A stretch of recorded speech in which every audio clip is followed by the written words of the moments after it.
So Walmart has just done something that is going to cause many small businesses to go under. We're also going to see employees get laid off, but yet what is happening?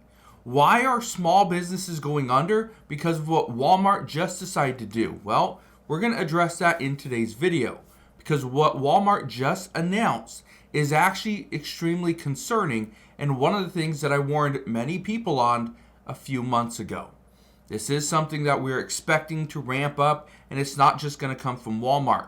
We're going to see it from Walmart, from Amazon, from Target, from Costco. The list goes on and on. So I will break this down in just a moment, explain what is going on and what this could mean for you and I moving forward. But first, before I do, all I ask is one thing. It takes 2 seconds. Go ahead, hit that like button if you enjoy these daily updates. And now let's begin.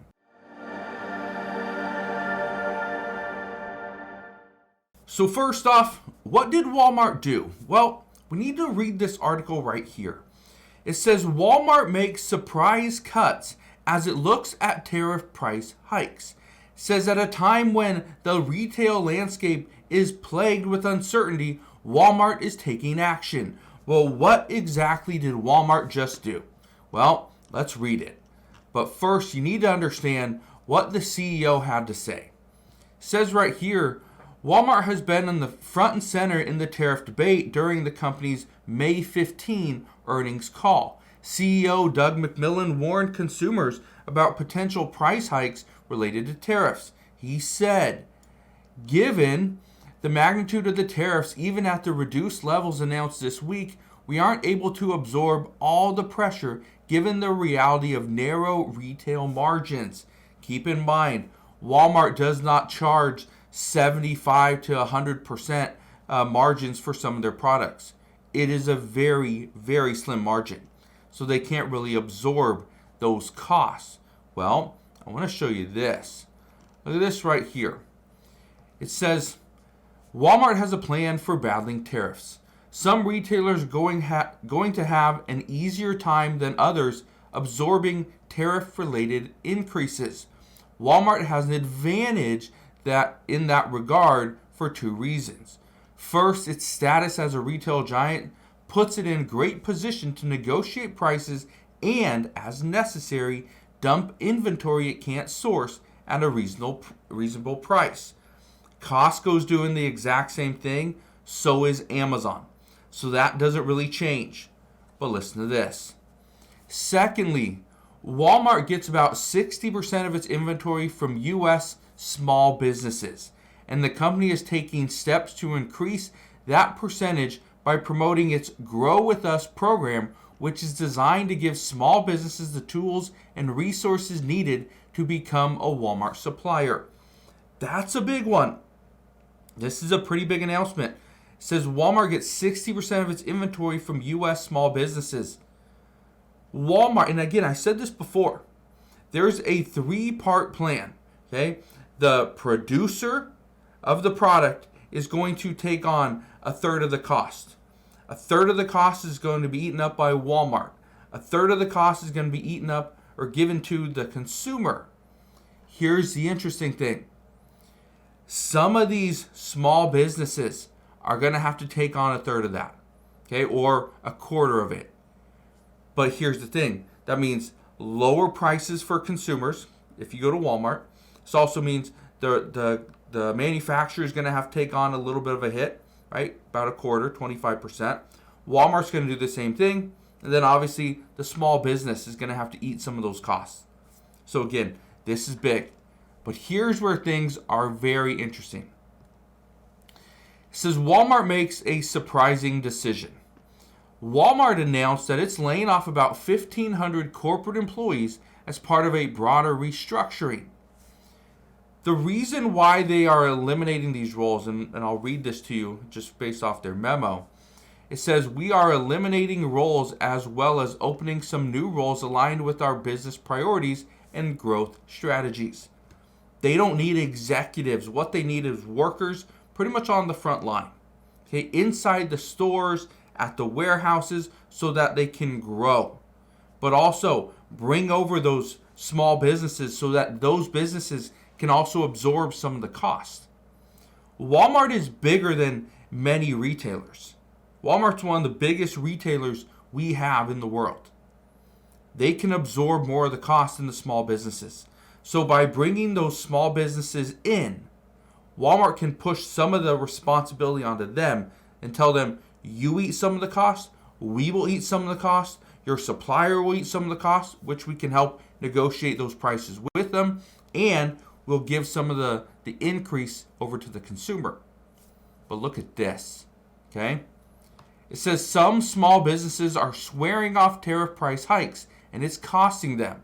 It says most expect to charge customers more, but many are making cutbacks and other changes to hold prices steady for as long as they can. Walmart is going to eat up these small businesses. Walmart is going to try to absorb the tariffs for as long as possible. And if Walmart's not increasing prices, then you think Joe's toy shop down the street should be increasing prices? No. Because how do they compete with Walmart if they cannot be somewhat competitive in pricing? That's the issue. So with Walmart bringing in some of these small businesses and using them to bring in their inventory, guess what? Those small businesses outside of Walmart will eventually go under. That's pretty much Walmart's plan. And again, I bring this up because if you work for a small retailer, if you are in the manufacturing space, if you are part of warehousing, if you're a trucker, you are going to be impacted. You are going to feel the impacts of this very soon. But look at this right here. It says tariffs are already creeping into U.S. economic data. It will be a few months until we see the full effect, but they are starting to show in measures of inflation, retail sales, and business orders. That is from Bloomberg just this morning. It says right here, inflation in April, as measured by the Consumer Price Index, was under control, rising 0.22% overall and 0.2% for core, which is excluding food and energy. It says on the 3-month annualized basis, inflation was 1.6% overall and 2.1% for core. Okay, I want to read you one last thing though. It says not since the 1930s has the effective tariff rate been as high as it is now, at 18% implied by current policy. So the U.S. has little recent experience to draw on when it comes to high overall tariffs. We do know, however, based on experience over the last decade, that tariffs on individual products, that it can take months for the effects to show up in economic data. In January 2018, the first Trump administration announced levies on imported washing machines ranging from 20 to 50%.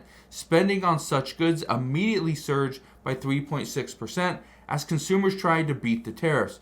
But it wasn't until April that the CPI for laundry equipment rose substantially, more than 2 months after the tariff was announced. It's because of this. Many people expect July is going to be that time. Okay? I'm not saying just because we're at the end of May. But we have been hearing this for a while. July is that time where we are going to see tariffs actually hit.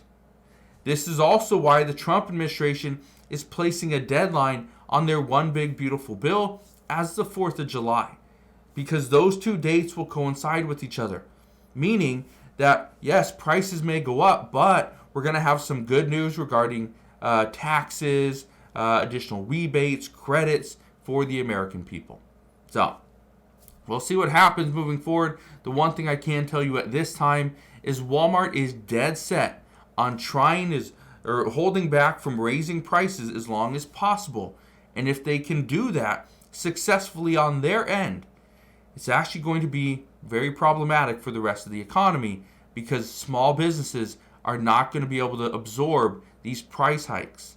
So, we'll see, but that's what we know as of today. So again, thank you guys for watching. Consider subscribing, and I'll see you guys on the next one.